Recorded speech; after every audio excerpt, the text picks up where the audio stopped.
Hi students. In the last lecture, I just gave you an overview of the entire Monera. Now let's move on with Protista. Now, this is the second, the second step in the classification, or when it was divided into 5 kingdoms, this is the second kingdom into which classification was done. So, Protista or protists consists of all living organisms that are unicellular. So they have a single cell wall, plus they are eukaryotic. So what is the meaning of eukaryotic? मतलब उनका nucleus अच्छा है. They've got a well developed nucleus. Now by the end of this lecture, you will be able to solve a couple of MCQs, plus you will be able to write at least 2 marker, 3 marker questions on this chapter, on this part, protist, if anything comes.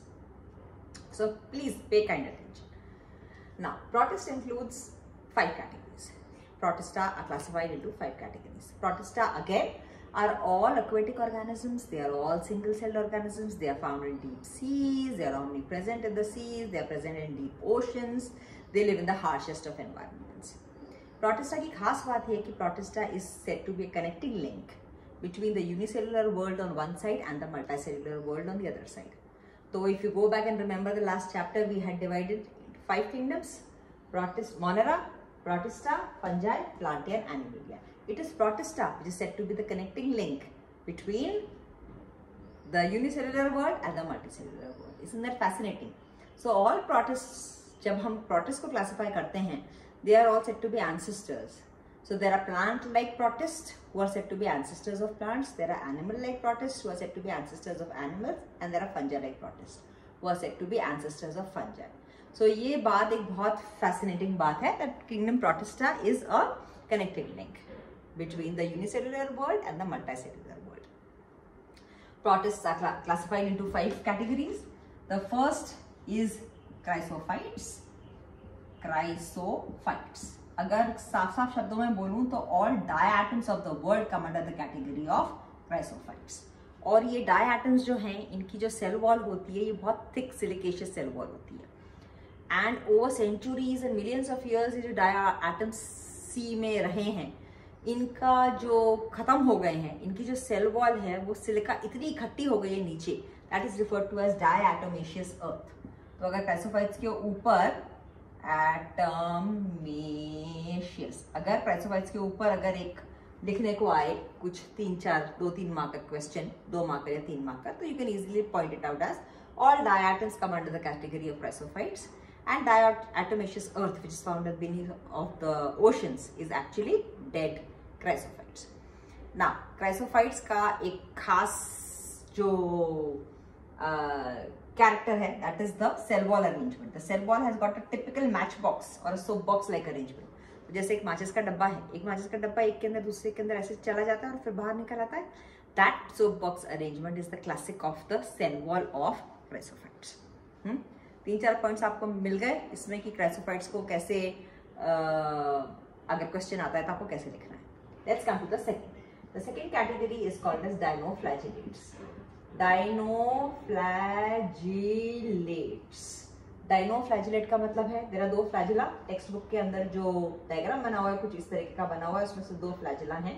The 2 flagella are perpendicular to each other. The name dinoflagellate means it is 2 flagella हैं उसके अंदर. So obviously flagella are for locomotion, for offense, defense, etc. Another classic feature is, remember 1 or 2 examples. Goniolox is a dinoflagellate. Dinoflagellates की खास बात ये है कि dinoflagellates जो हैं वो बहुत सारे टॉक्सिन्स प्रोड्यूस करते हैं सी में, और वो जो टॉक्सिन होते हैं वो बड़े कलरफुल टॉक्सिन्स होते हैं. Dinoflagellates produce a toxin which is red in color, and when they move in the sea at a fast speed, it appears जैसे कि पूरा समुद्र लाल हो रहा है. That is referred to as red tide. So remember, when you write an answer, अगर red tide mention करोगे और टॉक्सिन प्रोडक्शन मेंशन करोगे, डायनोफ्लैजेलेट में एग्जांपल दे दोगे गॉनियोलक्स और डायनोफ्लैजेलेट मतलब 2 फ्लैजेला, तो it should be good enough. It will give you 4-5 marks. It will give you 4-5 points to write the question. The third is referred to as chrysophytes, dinoflagellates. The third one is euglenoids. They are called as euglenoids. And a classic example of euglenoids is, the spelling is the same as euglenoids, it is euglena. अब euglenoids की खास बात क्या है? They are plant-like protists. तो याद रखो. Euglena is the connecting link between unicellular world and kingdom Plantae. इसके बाद जो आएगा slime molds, that is the connecting link between unicellular world and fungi. और जो आखिरी है, 5 categories में divide किया था. The last one, which is called as protozoans, a connecting link between unicellular world and kingdom Animalia. So they are the primitive relatives of animals. It is very surprising, but it is true. Protozoans are the primitive relatives of animals. Slime molds are the primitive relatives of fungi. कभी fungi रहे होंगे, उनके पुराने ancestors रहेंगे. इसी तरीके से euglenoids are the primitive relatives of plants. इसका मतलब इनके अंदर photosynthesis की कोई ना कोई quality होगी. Yes. So इनका खास बात क्या है? In the presence of sunlight, they can photosynthesize. In the absence of sunlight, they become heterotrophic. मतलब वो ingest करने लगते हैं और वो क्या कहते हैं, predators हो जाते हैं. तो that is the खास बात of euglenoids. The next is slime molds. Slime molds are very saprophytic क्योंकि वो fungus के relatives हैं, and they are primitive relatives of fungi. So उनके अंदर जो उनकी सेल वॉल के अंदर भी काइटिन होता है, जैसे कि एक फंगस की सेल वॉल के अंदर काइटिन होता है. तो इस तरीके से स्लाइम मोल्ड्स के ऊपर भी आप 3-4 पॉइंट्स का एक आंसर लिख सकते हो. और जो आखिरी है, which is said to be primitive relative of animals, is said to be protozoans. So the fourth one is slime molds. नाम भी ऐसा ही है, that it is a relative of fungus, and the fifth one is protozoan. अब protozoan का थोड़ा सा हमारी text book में डिटेल में दिया हुआ है. Protozoans are again classified into 4 different types. They are animal like protist, तो ये सब होलोजोइक हैं, ये अपना खाना खाते हैं, इनमें एनिमल जैसे कैरेक्टरिस्टिक्स हैं. They can not synthesise their own foods. They are एक इनमें कैटेगरी है which is called as ciliated protozoans. Ciliated यानी कि उनके शरीर के ऊपर छोटी छोटी सीलियाँ हैं.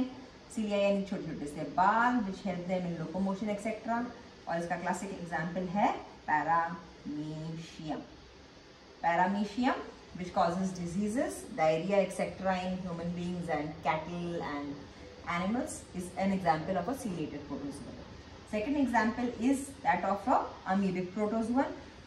Amoebic protozoan में का classic example है इसका ant amoeba histolytica. It causes amoebic dysentery in human beings, cattle, etc. Histolytica. So second example is amoebic protozoan. Protozoans को 4 में क्लासिफाई किया गया. Ciliated protozoans, amoebic protozoans. Actually order थोड़ा सा अगर मैं ठीक कर दूँ तो याद करने में ज़्यादा आसान होगा. First is ciliated protozoan, the second is flagellated protozoan. किसी में cilia होता है, किसी में flagella होता है. Flagellated protozoan का example है trypanosoma, which causes the disease sickness or sleeping sickness, काला आजार. तो ciliated, the second is flagellated protozoan, जिसमें एक flagella होता है लंबा सा. cilia और flagella में क्या फर्क है? cilia नन्हे नन्हे छोटे छोटे यूनिसेलुलर हेयर होते हैं जो पूरी बॉडी पे होते हैं ऑर्गेनिज्म के. flagella is a single structure. Structurally 9+2 arrangement एक flagella का होता है.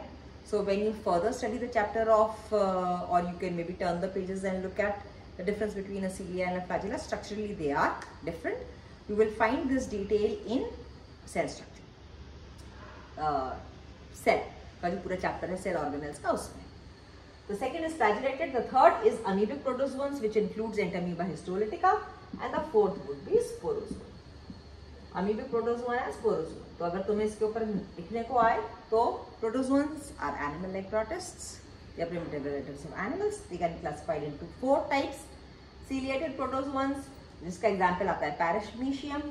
Flagellated protozoan, जिसका एग्जाम्पल आता है Trypanosoma, which also infects the ZZ fly. तो उसके 2 hosts होते हैं. एक host होता है human host, एक होता है TSE ZZ fly.